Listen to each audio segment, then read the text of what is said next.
Hello, this is Alex and Tara Aren't Magic, a podcast where Alex, the Harry Potter virgin, Thank you. and Tara, the Harry Potter veteran, go through the Harry Potter books in the most magical non-magic journey. Enjoy me knowing nothing about Harry Potter, apart from the movies. Welcome back to Alex and Tara Aren't Magic. How are you, Alex? Good. We've changed up the format. Yes, we've switched it up because we're stupid people. Yeah, because there's no point of doing 17 episodes on one book. What are we, nerds? That everyone read as well 20 years ago or whenever it came out. Yeah, it was about 23 years ago. It's quite funny, really, that to start our podcast, we've chosen one of an old book that probably no one cares about anymore. No, you're absolutely wrong. Yeah, I'm wrong. Pottermania remains to this Yeah. day, if anything, stronger, because slowly, I don't know if it's up to J.K. Rowling or Warner Bros. Or whatever, they've released more and more merchandise for both films and books. So that's just continued the Pottermania. Yeah, I tell you what's been it weird. feels bigger than it was Since we early started. 2000s. I don't know. It was massive, especially going through school. Harry Potter was such a big thing, but it is still massive, obviously. But I mean, it's been weird because since I've started reading it, it feels like everything I watch now or see, has a little, random part where they start talking about Harry Potter or lately. Please name one example. There's been some videos I've watched where they just brought up Harry Potter, and then the ginger bloke, what's he called? He just got married. Did he? Oh wait, yeah. Did he? I know his Yeah, girlfriend's always pregnant. boy's pregnant. Yeah, Rupert Grint's girlfriend's pregnant. Yeah. And she's the girl from Angus Thongs and Perfect Snogging. God, that's an old movie. Yeah, that's his girlfriend. Is it? Yeah. It makes perfect sense. Does it? No, not at all. He's 30 now. Is he? He doesn't look 30. No, I think he still looks like he's in year 7 going to Hogwarts. Yeah, ginger people, I think we age differently. Yeah, you people.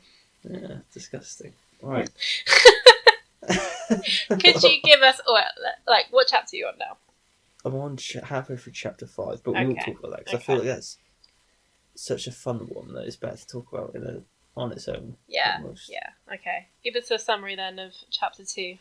Alright, where we left off. Right in front of me, so it's going to be better this time. What is it called? God, I wish you did not ask me that. You didn't put the chapters on it. Pretty sure it's called The Vanishing Glass. Okay, yeah, it is called that. You're completely right. I knew that. Let's read it. We did speak about this one a little bit anyway, but 10 years have passed. Harry is now almost 11 and living in... Did you just say 10 years have passed? Yeah. This is the summary. Not oh, right. Between episodes. In 10 years, every 10 years lockdown. we release an episode of this podcast. I'm now 36, married, kids, got a house. You wish. Fuck right. off. What have you got? What would you be 32? What haven't I got? I'll be 32. Probably won a couple of Oscars, I imagine, by now. For what? Right. For this podcast, hopefully. But what about me? And I would have binned you off after chapter 5, I reckon. Thanks. In 20 years. Also, podcasts don't really rank in the Oscars. But they'll see mine, they'll be like, wow, that's so good. I think we can make an exception to this. We're making a special category. Yeah, we'll make an exception. Oh, right, okay. Continue with the summary of chapter 2. 10 years have passed. I'm not a good reader as well, by the way. So prepare for me to look stupid. Yeah. Sound stupid. 10 years have passed. Harry is now almost 11 and living in wretchedness in a cupboard under the stairs in the Dursley house. He is tormented by Darcy's son, Dudley, a spoiled and whiny boy. I feel like this is all stuff we know. I don't think I need to go to this much detail. Do you relate more to Dudley or to Harry? Oh, I don't relate to... I'd say I was more spoiled. You're a bit more of a Dudley. So I'm more of a Dudley, yeah, but I'm not... but I'm You're not that much of a dick. Yeah. I'm I was spoiled like Dudley, but had the personality of Harry Potter. Like, I was shy. Like, I don't really. And the hair of Ron. Yeah, and the hair of Ron combined between all of them. But I hate Dudley. I mean, I don't. It's almost annoyed me that he's a character in it. So really, you hate yourself. Yeah. This has got horribly deep. This is not a podcast. It's a therapy session.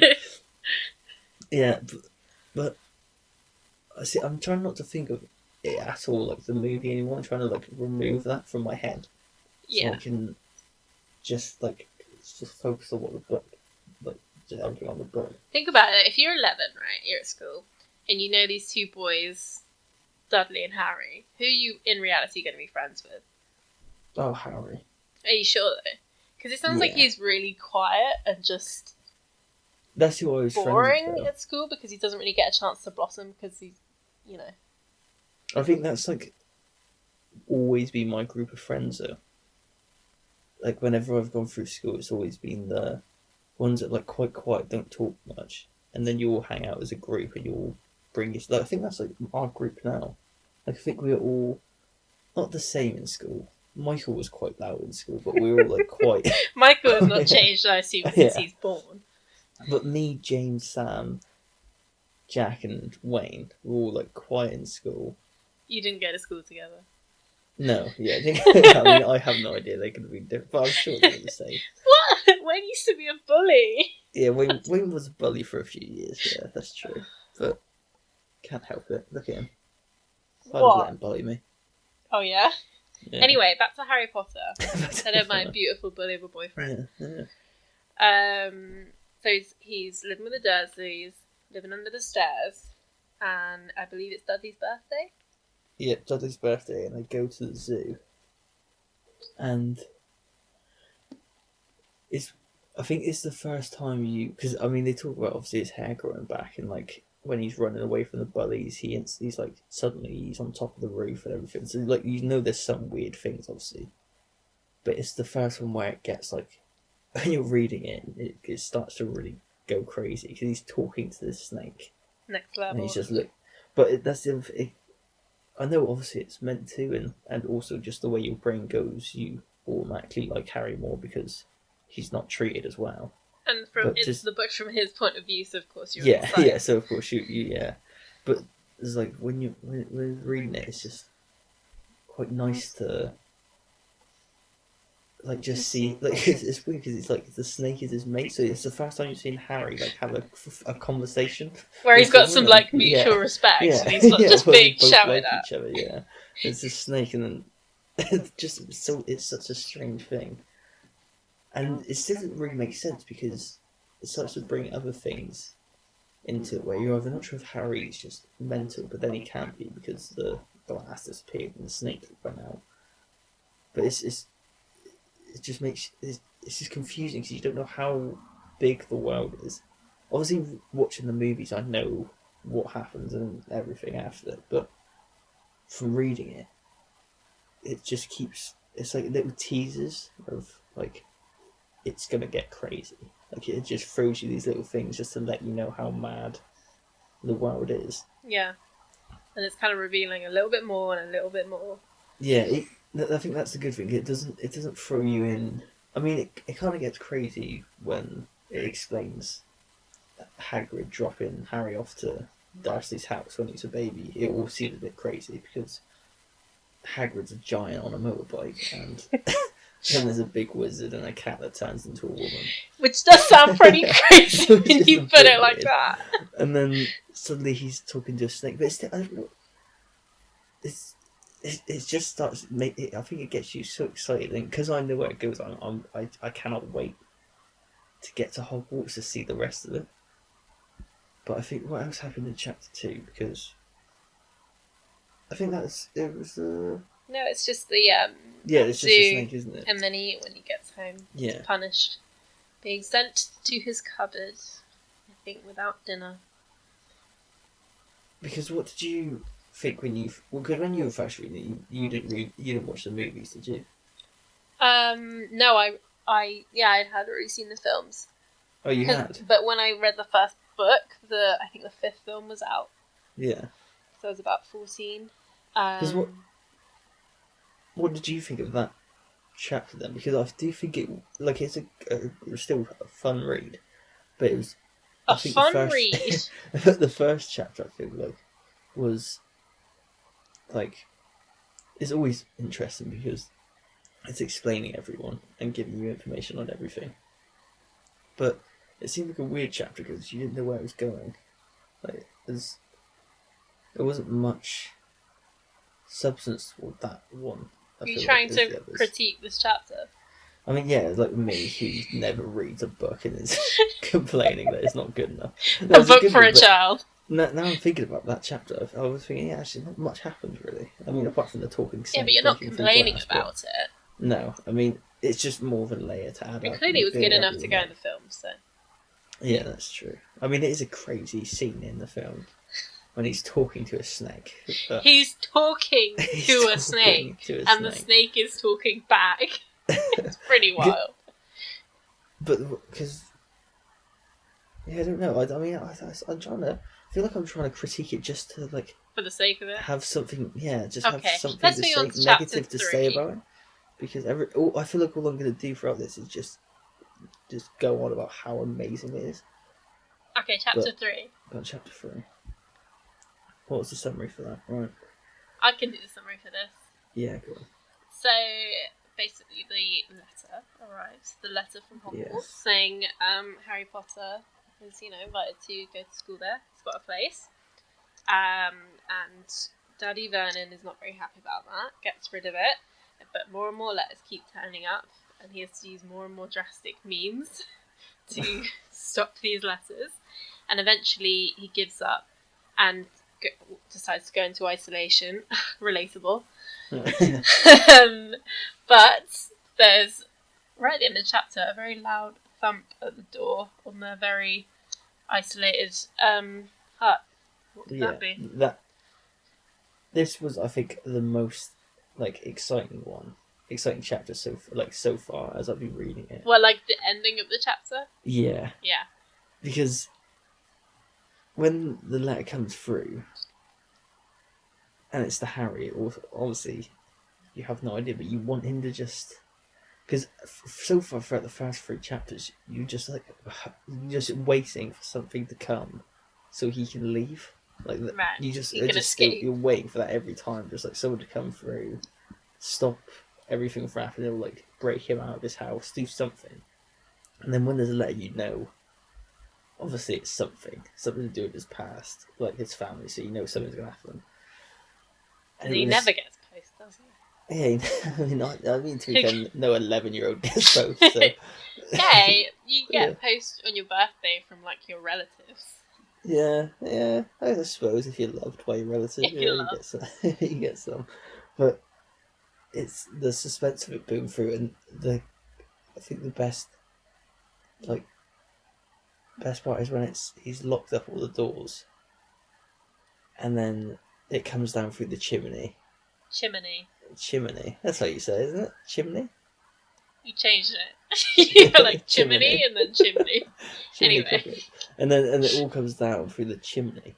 Right. And it doesn't sound like a word anymore, does it? Yeah, and then everything was great, but in that, I think it's hard to like, I guess, explain like what each chapter's like, because at the start of it, it's all little build up, like I was saying with the last one, where it's like just little like teasers throwing in. I think that's the same, like, because now you know how important he is, because the thousands and thousands of letters that are coming through every day. Yeah. So you're do you just think they waiting. do that to every child? The parents like, oh no, you're not going to Hogwarts, so they just keep sending letters. I don't know. The only thing is that I don't know why he thought like, oh, we'll go to some random motel to get away. No, it was like a little hut on an island in the middle of nowhere. He goes to another place. Oh right, they go to a hotel. I forgot that. Yeah. And then they send through some letters again there, and he goes, and then they go again off to some random. And if I went to a completely another hotel and they followed me again, I'll just give up. I'm like, right, read the letter then, for God's sake. Just read the goddamn letter. Just do not go to Hogwarts. But that's the other thing that still confused me, because surely they know.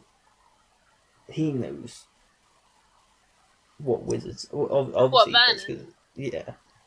Yeah, he does know. I thought it was supposed to be something that no muggles know. No, because so Petunia, the mum, her sister was a witch, so she knows about the wizarding world, and then Vernon knows as well, just because it's traumatic for her, so she's told him, and then so he'll know that Harry's magic as well. That was actually probably that just reminded me. One of the bits in this chapter is when she starts getting angry when talking about her sister. Like, the way she's talking about, you can tell it's just that she's jealous she wasn't the one that had, who was a witch, because the way she's talking about it is, she's the one that got the letter and got all the attention, and it was all about her. So it's not surprising she hates her. Yeah, because it finally shows you, because at first you're wondering, why does she hate her? Surely she shouldn't hate her sister just because. We also explained why Harry is treated so badly, because there's not really any explanation otherwise. Yeah, that is the thing, especially because when you're reading it, like, you think, people are horrible, but surely you wouldn't be. Like, what is it that's making you? Yeah, you must have some hate that much. But it makes you. You still dislike it. She's still annoying, but it makes you, like, understand a little bit more, though. Yeah, I have a little bit more. It makes her a bit more human. Yeah. Rather than just this horrible auntie that traps her nephew under the stairs and evil for the sake of it. Anything for him. Yeah, it gives her a bit more. But I thought it was interesting that like, that's why she hates Harry as well, because he's following in her footpaths really as well now. Yeah, that's a good thought. Yeah, I know. It's probably the smartest thing I've thought about ever during this whole book. Yeah, it's the first time I've found something I can talk to people about. Finally. All right, chapter 4. Well, because that gets to the point at the end. Well, just at the end of that chapter is when, because it's it's about to be Harry's birthday, and then they're in this, obviously, on a random island. The weather's terrible. They've got nothing. They've all got bed. Like, I mean, they've not got nice beds, but they've got beds and a sofa, and Harry's just laying on the floor. Yeah. And then you hear the rumbling, and then I think it ends with the door being knocked down. No, it's a thump, just a big thump on the door. And then, I mean, I don't think this is just because I've watched the movie, but you know who that's going to be. Yeah. And you just, and that's the bit I've been waiting for this whole time. Like, the bit that makes you want to read more, because you're like, I just can't wait for him to come back. That's all I want is. I'd rather a book just about Hagrid the whole time. That's all I want. I just want to read about him, because he's you just want a book about Hagrid. I just want a book, yeah. From his perspective. Yeah, he does go on some adventures on the later ones, and also his time at Hogwarts was pretty dramatic. So that probably would make a good prequel series. That's the thing, because should we get on to chapter 4 now? What was the summary? I was just going to say that I really liked the representation in the film of sort of Harry. I know he's sleeping on the floor and it's his birthday. You know, he makes a cake in the dust on the floor.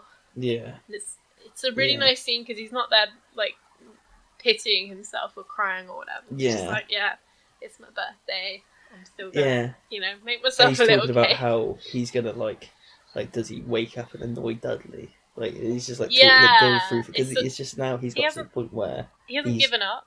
Yeah. He's still just gonna be his little rascal self. Yeah, it's kind of like he's dealing with it, as a level, he's resilient. Yeah, he's just dealt with it all, and now he's just, because everything he's gone through, everyone else is asleep, they don't know what to do, whereas he's still just living. He notices, but it is quite nice. It's quite a nice scene though. Then chapter 4, we'll do the summary of that. We'll bear the summaries. Another thump at the door, and then this giant smashes the door down, and that giant is Hagrid, which the Dursleys aren't too happy about. Dudley ends up with a tail, and Harry ends up leaving. Well, and the main, I think the way it not starts, but as it gradually goes on, is when Hagrid starts like saying, "Oh, you must know about this, you must know about that," and then it's constantly Harry saying, like, "Oh, I didn't know." Like, I'm a what? yeah, you're a wizard, Harry. I'm not a wizard. I'm just Harry. Are you referencing that YouTube video? Yeah, the YouTube video, yeah. You're a fucking wizard, Harry. Possibly the best thing that's come out of Harry Potter. that and that. That Muppet, the Muppets bit where they're singing a song. God, that was probably the most I knew about Harry Potter before I watched it. Anyway, this is not in the books. Yeah, and it's actually a really nice, sad scene, or like sad reading page. I don't know books, but it's sad. When I was reading it, Which page? well, I don't know, but it's just when it's Hagrid having to explain everything to Harry. Yeah, and he's really shocked that he doesn't know anything. Because it's sad. Like there's been a few people I know that have like lost, like it's gonna get dark, but that have like lost parents when they're younger. Yeah. And I can't. You can't imagine imagine thinking you knew them, or like you hadn't kind of got no information about them, but you think you knew what happened to them, and maybe that sort of closure. Yeah. But then to have all of it just like ripped up, find out who they are, like how they died, all find this out stuff. who you are. It's a lot to handle on your 11th birthday. And also he's kind of grown up thinking he's just like a runt and no one likes him. Yeah, he's just a weirdo. He's a loser, really. like a weirdo. He's doing something wrong to get in trouble all the time. And then to hear that like you're the most sought out person in the whole of... You're a legend. Yeah, like the most... Potentially the most millions famous, of people know. Yeah, and like you step foot anywhere in that world and everyone knows who you are, everyone wants to shake your hand. Like that's the part, there's a bit on chapter 5 that I'm at the moment where like it's that, like talking about that, how everyone's shaking his hand, they're like thanking him for doing this and like just being there, and like it's like nice, and not to like go away from chapter 4, but it's quite nice in that to see people like all love Harry, everyone be nice to him, because you go through the first 3 chapters where they just all hate Harry. Yeah, like and he gets nothing. He's finally sort of home and he's being welcomed back. Yeah. But chapter 4, I'd had that Harry Potter cake for my birthday. Did you? Yes. That I think cake... it was last year. I had it and it was amazing. You meant when you were younger? Nope, I had it for my 26th birthday. Does and it was amazing. Cake look amazing though as well. Yeah, it looks so delicious. And, he's meant to have sat on it and it's gone for a rough ride, but that cake any day. I don't know what it is as well about a cake. This is going to sound weird, but like in movies, I think it's because of Harry Potter, I always know it from, but a cake being in like a flimsy pink box. It is a pink box, isn't it? It is. Sure it is. But what are you trying to say about it? But there's just something about that, which I don't know why, but it makes it look nicer. Yeah. I know what you mean. I also think like when cakes look too perfect, they look less delicious. Like when they look kind of, they're so perfect, you can tell it's a machine. When you have a little bit of handmade messiness, I'm like, oh, that's and there's like some bits dripping off. It's not. I mean, I'm no baker, but I'd like a good cake. I'm no baker. I'm no baker. But what else happens in this bit's pretty much the whole chapter was about Harry just being caught up on everything of his life. And Dudley getting a tail. That bit, which is amazing.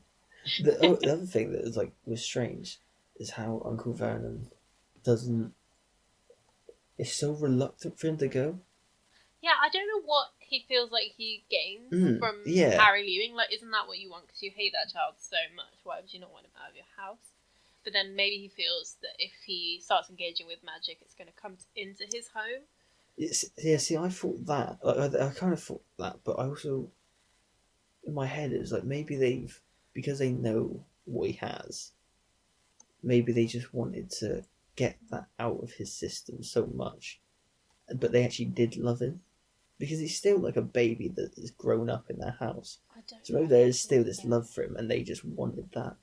I'm just trying to think if there's any evidence later of like love, but it's There It is a doesn't seem moment like with it now. Dudley in the, I think it's the last book, where there is a moment there, but from his parents, not his parents, from his aunt and uncle. Yeah. Because you feel like there'd be something to have like a a child like, and because of the way they like fight for him not to go so much, you think is there maybe something where they actually do like him? I mean, there's some. I don't think that's the motive. I think it's because they No. hate and they fear magic because of their experience with it. Yeah, I mean, it seems more that way after, especially hearing what Petunia, like what the way she talks about her sister, because she talks about like a lot of hatred. Like this, like you can see she just despises anything out of the ordinary. Yeah. And it's more like she's talked Vernon into that. Yeah, I think so too.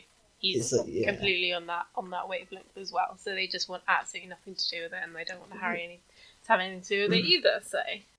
So, and I think that was the nice part. I think about the whole thing is, like when they have a go and see Hagrid stick up for him, because that's the other thing, you don't see anyone stick up. Oh for Hagrid.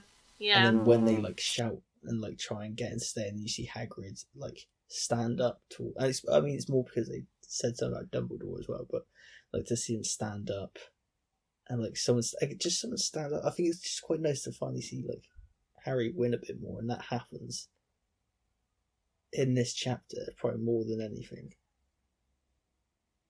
So that's quite nice. It's probably my favourite chapter so far because it's quite emotional. Because you can imagine like sat there finding out all this stuff about your life and like being sad because of the things you find out about your parents. But so then, excited. Unbelievably excited to know that you actually are different in a good way, not different in a bad way.